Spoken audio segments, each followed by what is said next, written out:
Hello everyone and welcome back to another Stelia Mann YouTube channel. This time it is me, the man behind the man, going to show you how to make this drag outfit from stuff from Walmart, because we all know I'm a Walmart queen, aka I'm cheap.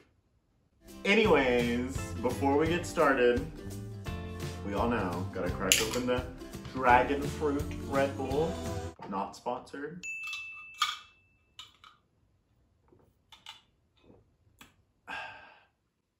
Let's do this. So here's what you're gonna need. All of this is from Walmart, by the way, because I know I'm broke. This fun, festive 4th of July cowboy hat.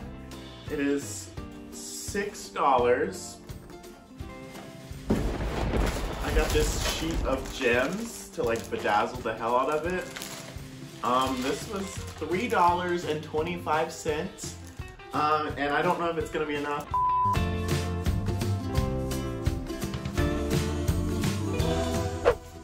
I got 2 of these happy birthday foil banners. Yeah, these were $3, so 2 of them, that's 6, I think. Then I got 2 of these anti-pill fleece fabric things. They're 1.5 yards each, but they were $7 a piece. So I got 2 of them, so that's 14. And then of course I got some cute little trim, some silver trim. So yeah, $3 for this. And let's just throw it all together and see if I can make an outfit from it.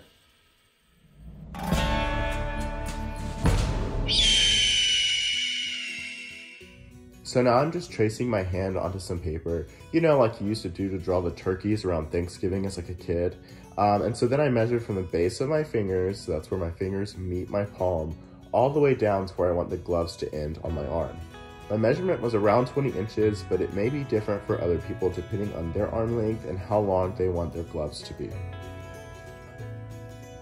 Another measurement I had to take for the gloves was the circumference of my arm, and I measured this around my bicep when it was flexed. That way I know I've got plenty of room for the arm to fit. You have to remember that this pattern makes half of a glove, so 2 of these together will make the full glove. So take your arm measurement, the circumference, divide it by 2, give yourself that little bit of wiggle room, and then draw your line. Another measurement for the gloves that you're absolutely going to have to take is the wrist measurement. What you want to do is take your hand, make a duckbill almost, and then take the measurement wrapped around the base of your knuckles, the first set of knuckles, and then around kind of the meaty part of your thumb hand thing. But you just want to measure that duckbill because that's the smallest width your wrist can be to still get your hand through.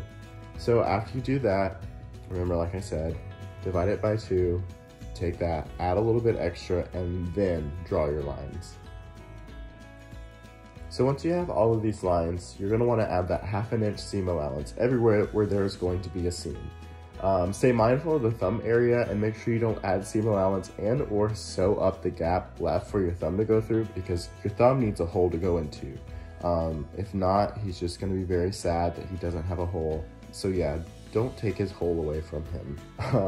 And then after you've added your seam allowance, you can cut this pattern out and then cut it out of your fleece.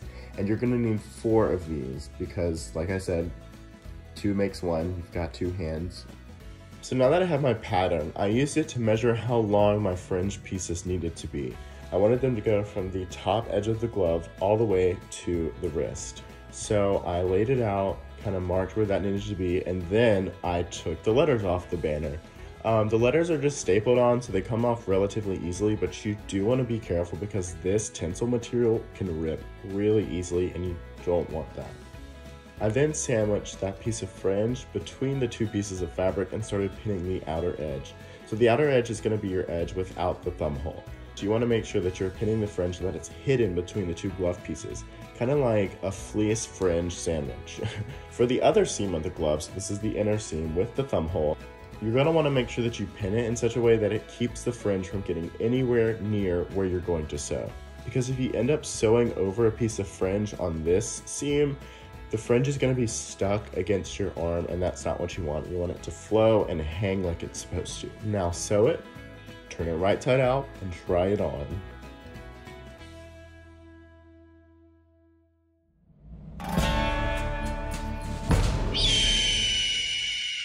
So I started off with a pants pattern that I'd already drafted out for a previous project, but if you don't have one, you can just trace the single leg of a pair of jeans that you know fits you really well. What I did to adjust it to make it work for this was I brought the crotch swoop down some, and then I cut that swoop out from the center up towards the outer edge. So now that I finally have my pattern, I cut 4 of these out of my fleece fabric. And you can see I kind of left a long strip at the top on the outer edge of the pattern because that's what I'm going to want to use to make the belt loop later, and I want to give myself plenty to fold over and sew because I can always trim it back after I do that.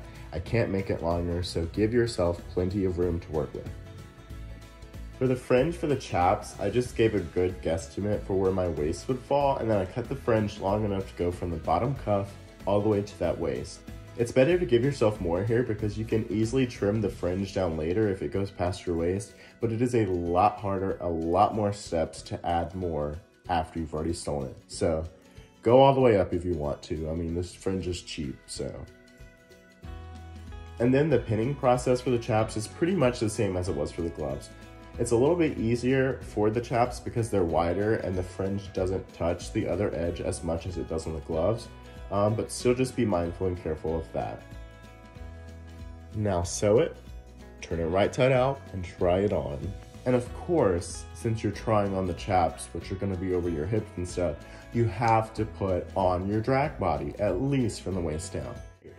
I used a pin to mark where my waist hit on the top strip of the chaps because I'm gonna use this little marker later to know where to fold over to give myself that belt loop.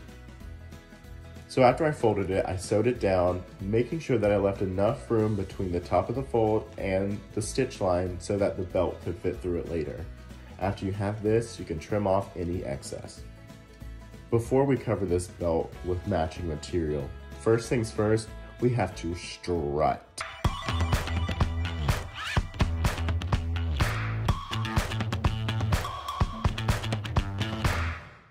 So to cover the belt, I laid the belt I was going to use on top of a folded strip of the fabric.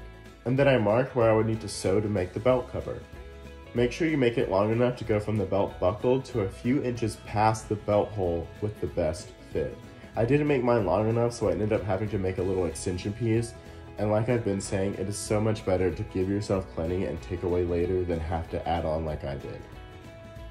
So then, now that I've got my fabric marked, I sewed it slightly away from the line that I drew so that it would be a little more extra room for the belt to go through. I didn't want to add too much because then it would be kind of baggy, but just enough to make sure that the belt could slide in easily. And after I sewed it, I trimmed it really close to that stitch line and then turned it right side out. And this can be a little tricky. You kind of want to get an object and you want to work it like you're working with a mile of foreskin.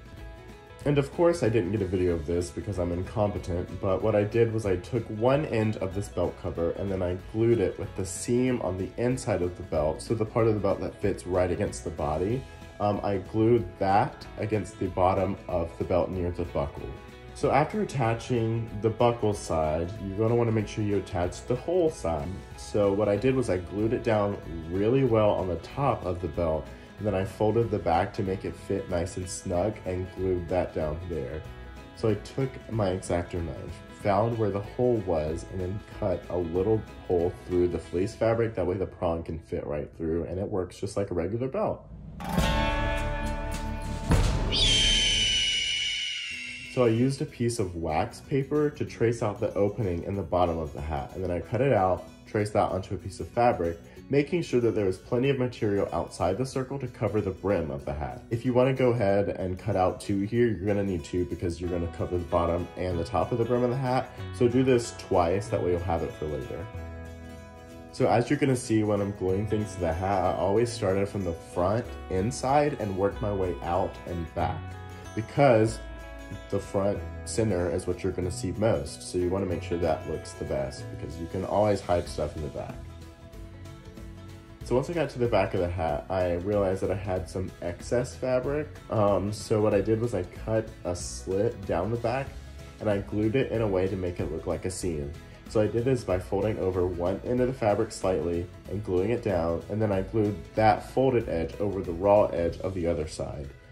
This isn't necessary, but it just makes it look like it was sewn together like a hat would be. It just adds to the realness, honey. I then traced the top portion of the hat with another piece of wax paper, and I cut it out and used it as a pattern to cut a matching piece out of my fabric. I then glued it down onto the hat, starting from the front and working my way back, and I did my best to tuck the edges into the nooks and cranny of the seam of the hat that were already there, and then I trimmed any excess. So using the fabric left over from cutting the curve of the chaps, I cut a strip along that curve. Then I found the center point of that strip, lined it up with the front of my hat, and glued from the front all the way to the back. Once I got to the back, I had some excess, so I trimmed it as needed and glued it like I did with the brim to make that fake seam. After that, I trimmed the top of the strip and glued it down as neatly as I could to match the piece that I used to cover the top. This seam was kind of ugly, but I'm gonna cover all of the seams with stones anyways to hide the ugliness, but I still wanted to make it look as neat as possible. So that extra piece we cut earlier for the brim, we're gonna use that to cover the bottom of the brim. So just like everything else, I glued from the front to the back, and I trimmed both the top and bottom to fit the outline of the hat that was already there. So this hat, the top piece for the brim kind of folds down and around onto the bottom, so I tried to match that as best as I could. Then I trimmed the excess and tried to glue it to make there be no gaps between the top and bottom cover. It's not perfect, but like I said, we're covering these seams with stones, so give yourself some grace. Then I glued a strip of the ribbon around the hat, continuing the fake seam motif in the back. I also added a band of ribbon around the cuffs of the gloves and the bottom cuffs of the chaps. This just ties everything together.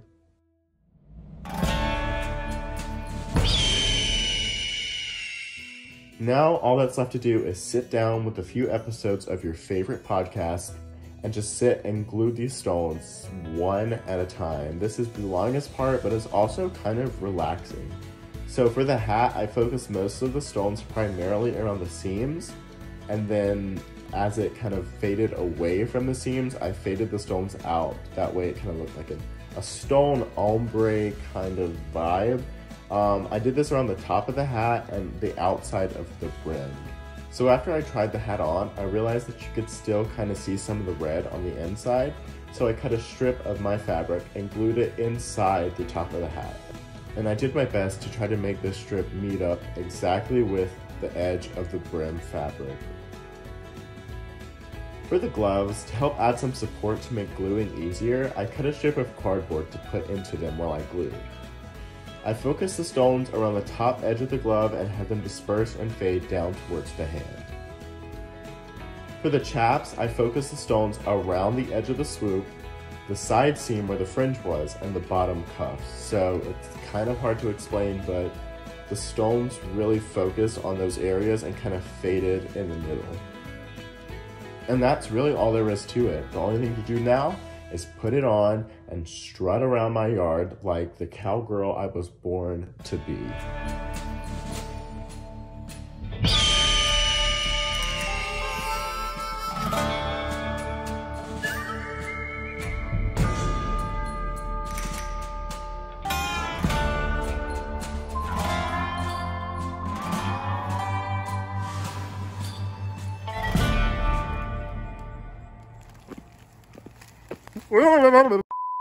Hi, I know this is like a pitiful excuse for an outro, but Mama's ready to untuck and eat dinner, so it'll have to do. I just want to thank you for watching this, and I hope you enjoyed it. And if you end up making like a pair of assless chaps for yourself, please tag me in it because I want to see them. But yeah, thanks for watching. I hope you enjoyed it. Time to untuck and eat dinner. Mwah.